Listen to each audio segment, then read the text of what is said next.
Hey everyone, welcome back to the channel. If you're looking to move your Ethereum from Gemini to Bitrue in 2025, you're in the right place. This process is straightforward, but it's crucial to double-check everything to avoid any costly mistakes. Whether you're diversifying your crypto holdings or just switching exchanges, I'll walk you through it step by step.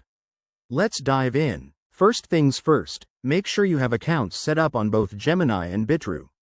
Start by logging into your Gemini account. Once you're in, navigate to the Wallet or Assets section and find your Ethereum balance.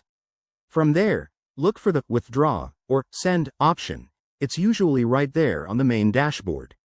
Next, select Ethereum as the asset you want to withdraw.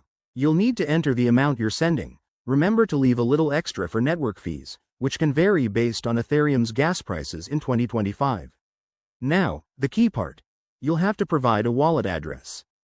Head over to your Bitrue account, go to your wallet, and copy the Ethereum deposit address. Double-check that it's for the Ethereum network. In 2025, most exchanges support the main Ethereum chain, but always confirm to prevent any lost funds. Paste that address into the withdrawal form on Gemini. You'll also see a field for the network. Make sure it's set to Ethereum, ERC20. Review all the details one last time, then hit Confirm and approve the transaction, probably with 2FA for security. Once you do that, sit tight.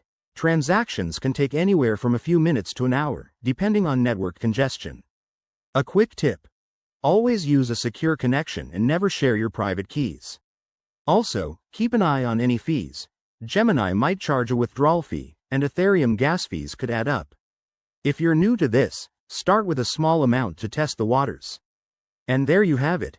You've successfully sent your Ethereum from Gemini to Bitrue. If this helped, give it a thumbs up and subscribe for more crypto tutorials. Drop your questions in the comments below. I'll see you in the next video.